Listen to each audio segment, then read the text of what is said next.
to let the stream breathe for just a second here. Make sure that everything is nice and stable all across the YouTube platform. Welcome in, Broncos country, to this Denver Broncos Syndicate pregame show of your Denver Broncos, currently sitting at 8-5, taking on the 6-7 Indianapolis Colts. We've been talking about it all week long, Broncos country. This is the biggest Denver Broncos game since Super Bowl 50. This is the biggest Denver Broncos home game since the AFC Championship in 2015. This team has a chance to really solidify their playoff spot today with a win. The Indianapolis Colts, they come into town with a lot of desperation. If they lose this game, then they are pretty much out of playoff contention. So this is a must-win game for both teams, and it's going to be all about who wants it more at the end of the day. We've got JJR in the house saying, "Let's go Broncos." Let's just get a few people streaming on in here before we really start to break things down. So before we do get started, guys, you can just do me a big favor and leave a like on this stream, as well as subscribe to the channel. I would really appreciate it. It's free, it's easy, it only takes a second to do, and it really does help us out. So we've got players already down on the field. There are the three Colts quarterbacks: Anthony Richardson, our old friend Joe Flacco, Sam Ehlinger, the number 3 quarterback. Let's see, is Bo Nix and company out yet? Yes, they are. They are right down there. There's Bo. Getting loose. Is wind going to be a factor? Yeah, I think so. I mean, you can kind of see my hair blowing a little bit. It definitely is windy out here. There's gusts. So I do think that will play a factor in terms of how much teams want to throw the ball today, as well as the kicking game, obviously. There is a chance that a couple of balls might go astray in the kicking game, which is a little bit concerning. That's something that the Denver Broncos and the Colts both are going to have to deal with throughout the course of the game. We got Maverick in the house as always. What's up, Gage? Not going to be able to stay here long because I'm working out. Give me Broncos 28-24. So this is going to be a game where obviously it's going to be about containing this Colts run game. They want to run the ball with Jonathan Taylor. That's what they want to do. Anthony Richardson, ever since he's returned from his benching, has certainly gotten better as a pure drop-back passer, but it's not consistent enough. They've been utilizing him more in like read option situations, quarterback power, a lot of different quarterback run schemes, and so the Broncos are going to have to find a way to contain that in this game. If they can shut down Jonathan Taylor and take away the quarterback run game, it's going to force Anthony Richardson to drop back and beat you with his arm, which to this point in his career has been very inconsistent. So that's going to be sort of the game plan on the offensive side of the ball, or on the defensive side of the ball, for the Denver Broncos to stop this Colts offense. As far as on the other side of the ball is concerned, the Indianapolis Colts under defensive coordinator Gus Bradley run a lot of zone coverage. They run the most cover 3 in the NFL. Bradley is one of the few Seattle cover 3 coordinators that's still around in the NFL. They run cover 3 at a high rate of 52% of the time. That's something the Broncos are going to look to exploit. One-on-one shots down the boundary, especially with someone like Devon Valet, if Cortland Sutton were to get double-teamed. That's something that I'm going to be paying attention to. And a big gust of wind just came in right now. Also, possible seam shots down the middle of the field. Marvin Mims, we saw him get that 93-yard touchdown on a seam shot down the middle of the field. The Broncos might be looking to replicate that, or if we can somehow, some way get production out of the tight end position, maybe we could see Lucas Kroll or Adam Troutman with a seam shot down the middle of the field. We've got Berchani in the house. Good to see you. We've got Bovic in the house, and we've got Riker in the house as well. Good to see all of you guys. Really appreciate you tuning in to this pregame stream. I expect Broncos country to be extremely rowdy, extremely fired up in this game. I expect crowd noise to be a factor. Try to hinder the Colts' communication. Again, we haven't seen a game with this high of stakes here in Denver since 2016.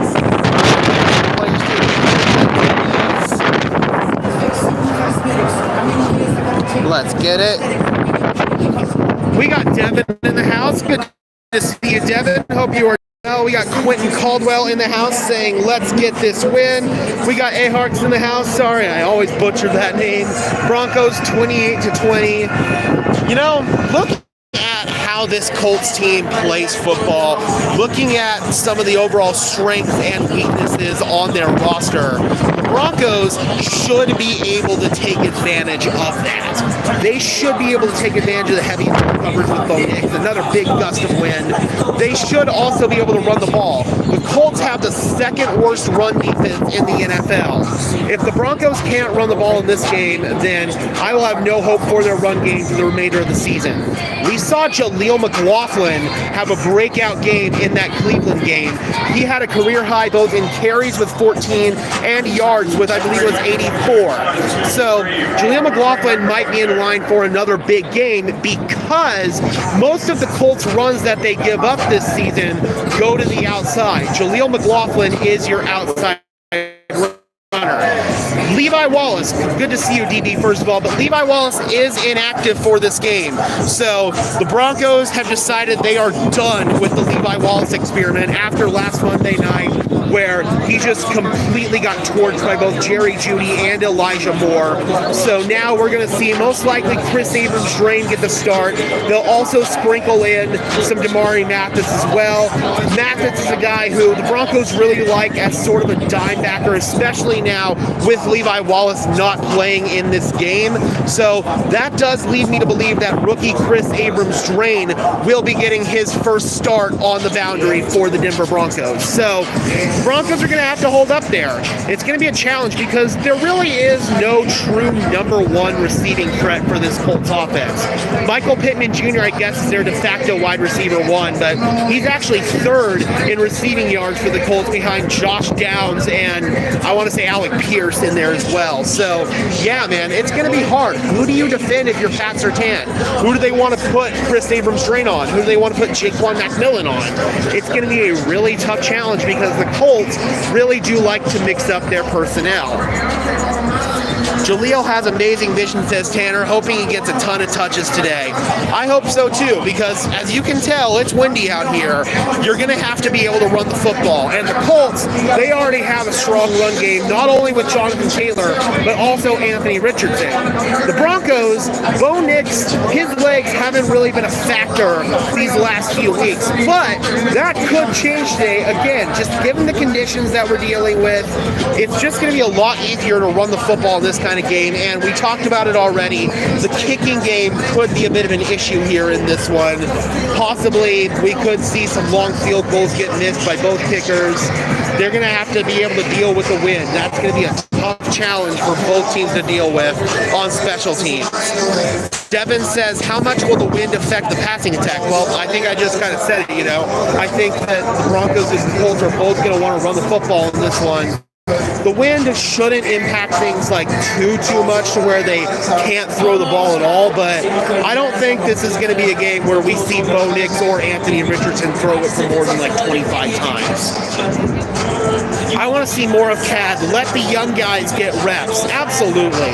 This team has been built by letting young guys get reps, from Bo Nix as your rookie starting quarterback.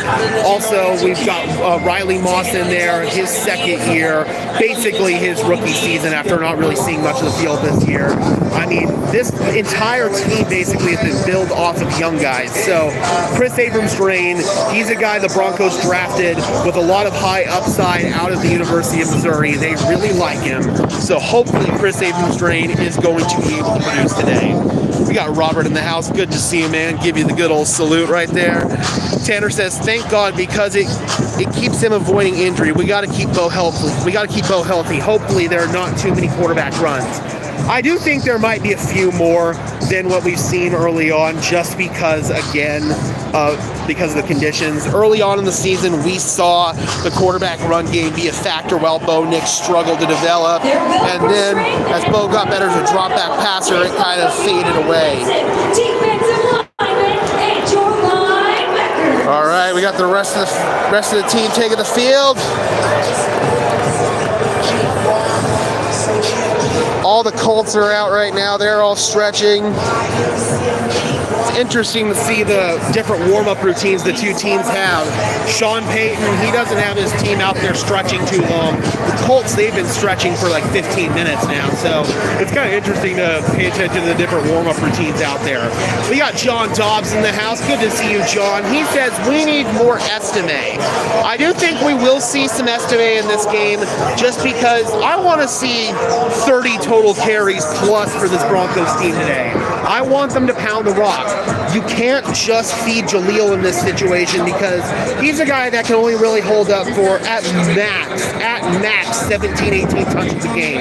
So you need somebody who can spell him, and Javonte Williams at this point, he's been just kind of pigeonholed into a third down pass catching role. Basically, Javonte Williams is the new Samaje Perine, and Audric Estime is the new Javonte Williams. So I do hope that we will see some Audric Estime incorporated, some more power run schemes, because they're going to be running a lot of outside zone run stuff going against this Colts team that really struggles to defend the outside run. So, yeah, I do think that we will see a little bit of Estime, and we'll also probably see some Marvin Mims out of the backfield. Just like Hark says, I want to see Mims get quick passes and turn them into long gains. A good way to do that is to get him passes out of the backfield, because he's going to have favorable matchups. He'll most likely be lined up against a linebacker or possibly a safety, so that's going to be a favorable matchup there. That's why they've been getting Marvin Mims touches out of the backfield, to get him those favorable matchups in the passing game, and hopefully that will continue today. You look like Kingpin from Spider-Man. That's funny. Tanner says the crowd is going to be lit. Biggest game since 2015. First winning season in 9 years on the line, and almost guaranteed playoff berth with a win. Absolutely. Broncos got to take care of business today. The last time that we were here in Empower Field and the Broncos had a potential playoff berth on the line was against the New England Patriots on Christmas Eve, and the Broncos came out and they took a dump in their helmets. They cannot afford to do that today. They've got to play their best ball. We can't go into the playoffs with a bad running game. Absolutely not. This is the time of year where it gets a little bit colder, it gets a little bit windier. You've got to be able to run the football. You have to, especially going into a potential postseason run. If you can't run the ball, you're not going to win football games. So that's something you have to do. Dolphins losing 20-12. Hopefully the Houston Texans can hold on, man. That would be huge if the Broncos win today, and if that score holds down there in Houston and Miami loses, then all Denver will need is a win against the Chargers on Thursday Night Football, and they will officially clinch a playoff berth. That is what is on the line today. The Broncos obviously need the Texans to hold on, but most importantly, they've got to take care of their own business today. They have to. Yes, D, it is windy. Wind gusts of up to 30 miles per hour are expected throughout this game, especially in the first half. So a lot more running the ball, and we've already said that it's going to impact the kicking game possibly. Tanner says, I'm taking off to prep for the game, Gage. You rule, man. Been following you for a couple of years. Be safe and have a great time. Thank you so much, man. Salute to you. How does the running back room look for the Broncos? I do think Jaleel McLaughlin, he's going to sort of take over to that RB1 role today. I think that Audric Estime, he's going to be sprinkled in there. And again, Javonte Williams, he's basically the new Samaje Perine. Third down, pass catching, pass protection, that's about it. Is it warm or cold? It's not too bad. I'm in short sleeves right now. I'd say it's 54 degrees, probably feels more like 45-ish. So not too bad. It's sunny, but there is some wind that we're going to have to deal with. We got Devon Smith in the house saying, hey man, what's up? Good to see you. Yes, Levi Wallace is inactive. We talked about that a little bit earlier. So it's going to be most likely Chris Abrams-Drain getting the start out on the boundary corner position alongside Pat Surtain. We might see some Jamari Mathis mixed in there as well, but if I had to hedge my bets, I would say that it is going to be Chris Abrams-Drain. All right, Broncos country, we are approaching the 15-minute mark. Let me know in the comment section below. How do you guys think this game is going to shake out? And who do you have winning this game? game. Give me your score prediction in the chat below. I already said that the Denver Broncos, they have the upper leg in terms of roster, in terms of coaching. Sorry, my mouth's a little dry. They got the upper hand in terms of roster, in terms of coaching. They should be able to get this win, but if they can't, then obviously it's a detrimental blow to their playoff chances. I have Denver winning 31-21. We got DB saying 34-13 Denver. We got John Dobbs saying 23-17. We got Jody saying 31-24. Devon Smith saying 31-17. So I think we're all mostly on the same page here. All right, Broncos country, before we dip out, if you could just do me a big favor and leave a like on the stream as well as subscribe to the channel, help us get to 5,200 subscribers. And until next time, guys, we will see you after the game. Jesse says 27-20 Colts. I'm your host, Gage Madrid, saying peace out. And Bronco fan says 27-17 Broncos.